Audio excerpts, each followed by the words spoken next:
అందరికీ నమస్కారం. ఈనాటి దత్తపది దెస నస పస వెస. దెస నస పస వెస.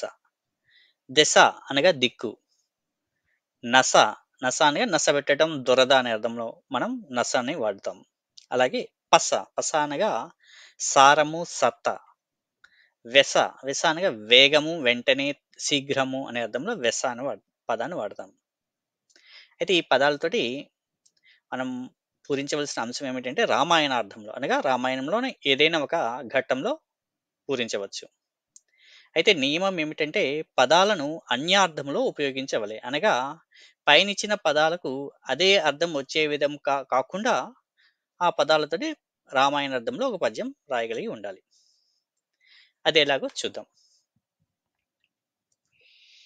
వినదే సఖి కైక వినదే సఖి కైక కోపము ఇడువమనిన వినదే సఖి కైక కోపము ఇడువమనిన వరమున సమస్తమును మార్చి వగపు కూర్చే వరమున సమస్తమును మార్చి వగపు కూర్చే కానలకు పంప సరికాదు ప్రాణసుతుని కానలకు పంప సరికాదు ప్రాణసుతుని మాతృమూర్తివే సర్పమా మాటలాడు మాతృమూర్తివే సర్పమా మాటలాడు.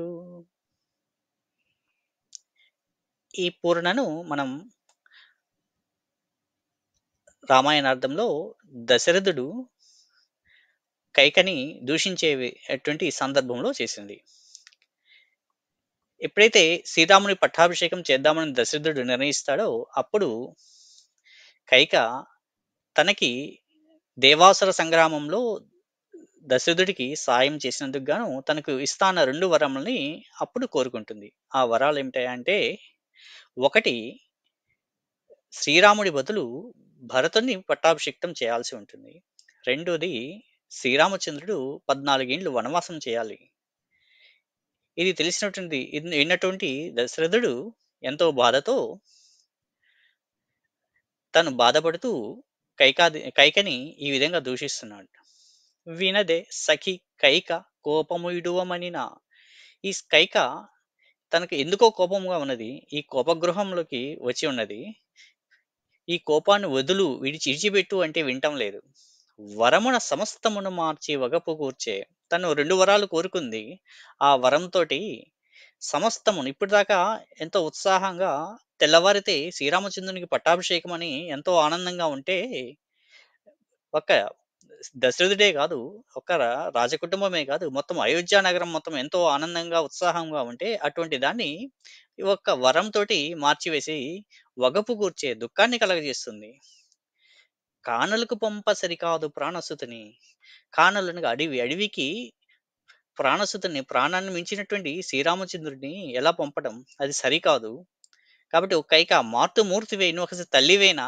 సర్పమా, నువ్వు సర్పం లాంటి దానివి. పామైతే ఎలాగైతే తన పిల్లల్ని తానే తింటుందో అలాంటి దానివి నువ్వు.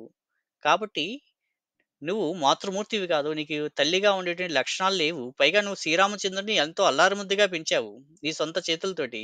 అటువంటిది ఇప్పుడు నువ్వు సొంతగా వనవాసానికి పంపడం అనేది కేవలం ఇది పాములకుండే లక్షణమే తప్ప, మనిషిగా, తల్లిగా నీకుండాల్సిన లక్షణం కాదు. ఏంటి, ఎందుకు మాట్లాడట్లేదు? మౌనంగా ఎందుకున్నావు? మాట్లాడు అంటూ దశరథుడు కైకాదేవిని దూషిస్తున్నాడు. ఆ తర్వాత రామాయణం మనకు తెలిసిందే. శ్రీరాముడు సీతా లక్ష్మణులతో కలిసి వనవాసం వెళ్ళటము, అక్కడ రావణాసురుడు సీతాదేవిని అపహరించడము, ఆ పైన శ్రీరామచంద్రుడు రావణాసురుడిని సంహరించడము, తిరిగి అయోధ్యకి వచ్చి పట్టాభిషేకం అవటము తెలిసిందే.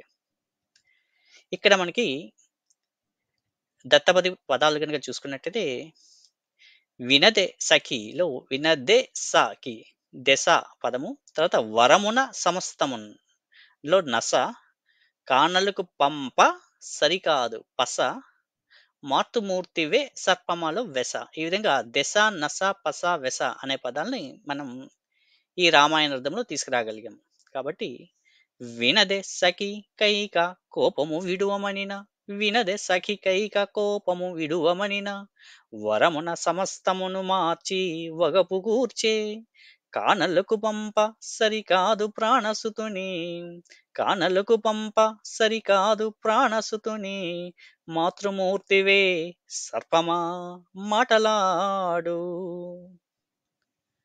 ఈ వీడియోని వీక్షించేందుకు ధన్యవాదములు.